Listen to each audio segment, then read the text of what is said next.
अथैकादशः सर्गः। अवधूय च ताम् बुद्धिम् बभूवावस्थितस्तदा जगाम चापराम् चिन्ताम् सीताम् प्रति महाकपिः।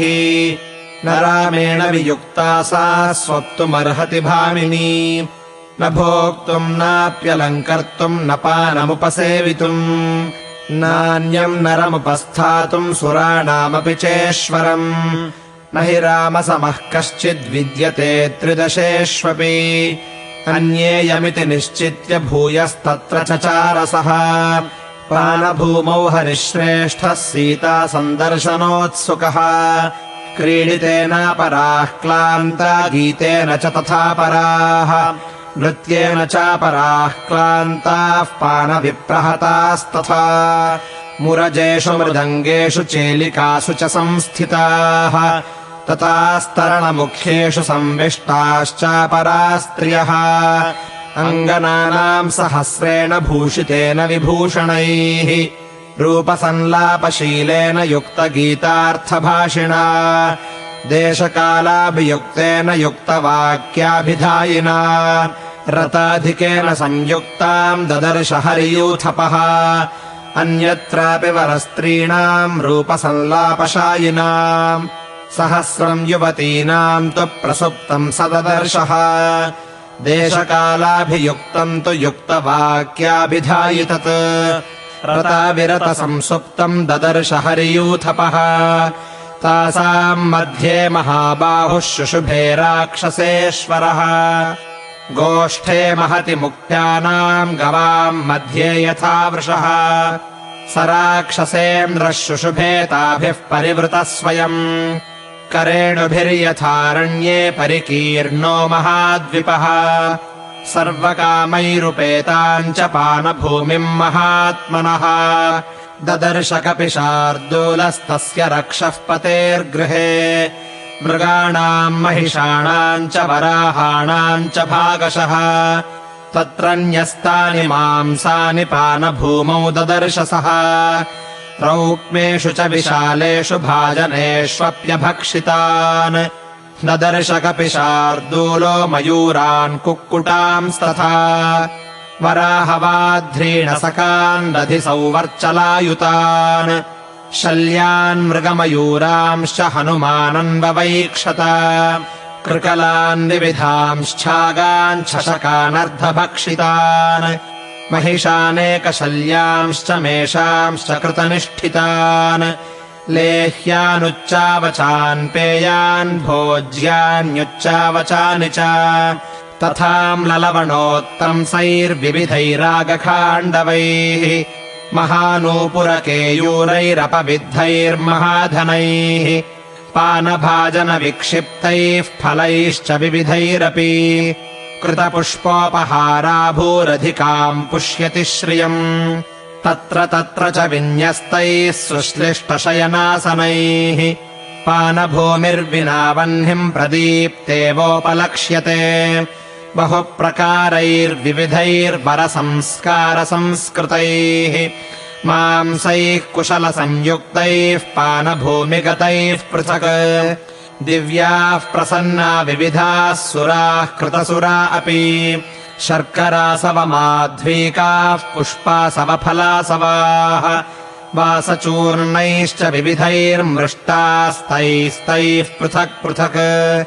सन्तता शुशुभे भूमिर्माल्यैश्च बहु संस्थितैः हिरण्मयैश्च कलशैर्भाजनैः स्फाटिकैरपि जाम्बूनदमयैश्चान्यैः करकैरभिसंवृता। राजतेषु च कुम्भेषु जाम्बूनदमयेषु च पानश्रेष्ठाम् तथा भूमिम् कपिस्तत्र ददर्शसः। सोपश्यच्छातकुम्भानि शीधोर्मणिमयानि च तानि तानि च पूर्णानि भाजनानि महाकपिः। क्वचिदर्धावशेषाणि क्वचित्पीतान्यशेषतः क्वचिन्नैव प्रपीतानि पानानि स ददर्शः। क्वचिद्भक्ष्यांश्च विविधान् क्वचित्पानानि भागशः क्वचिदर्धावशेषाणि पश्यन् वै विचचारः।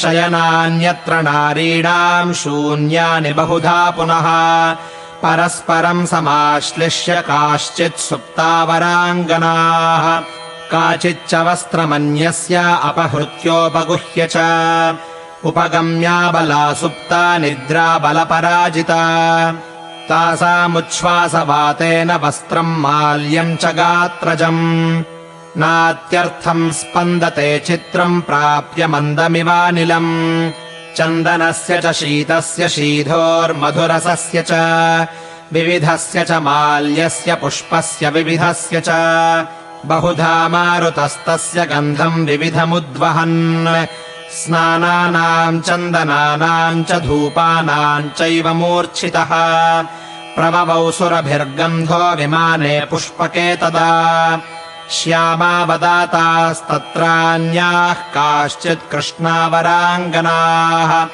काश्चित् काञ्चनवर्णाङ्ग्यः प्रमदा राक्षसालये तासाम् निद्रावशत्वाच्च मदनेन विमूर्च्छितम् पद्मिनीनाम् प्रसुप्तानाम् रूपमासीद्यथैव हि एवम् सर्वमशेषेण रावणान्तः पुरम् कपिः ददर्श स महातेजा न ददर्श च जानकी निरीक्षमाणश्च ततस्तास्त्रियः स महाकपिः जगाम महतीम् शङ्काम् धर्मसाध्वसशङ्कितः परदारावरोधस्य प्रसुप्तस्य निरीक्षणम् इदम् खलु ममात्यर्थम् धर्मलोपम् करिष्यति न हि मे परदाराणाम् दृष्टिर्विषयवर्तिनी अयम् चात्र मया दृष्टः परदारपरिग्रहः तस्य प्रादुरभूच्चिन्ता पुनरन्या मनस्विनः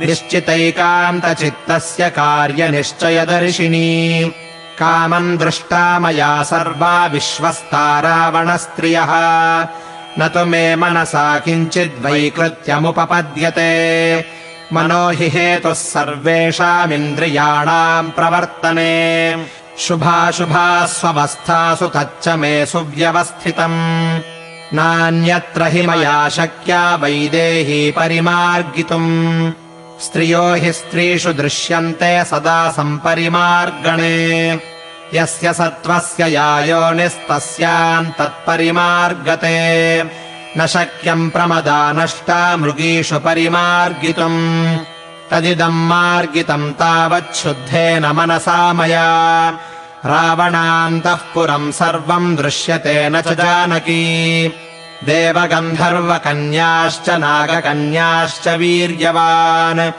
अवेक्षमाणो हनुमान्नैवापश्यत जानकीम् तामपश्यन् कपिस्तत्र पश्यंश्चान्यावरस्त्रियः अपक्रम्य तदा वीरः प्रस्थातुमुपचक्रमे स भूयः सर्वतः श्रीमान् मारुतिर्यत्नमाश्रितः आपानभूमिमुत्सृज्य ताम् विचेतुम् प्रचक्रमे इत्यार्षे श्रीमद् रामायणे वाल्मीकीये आदिकाव्ये सुन्दरकाण्डे 11 सर्गः।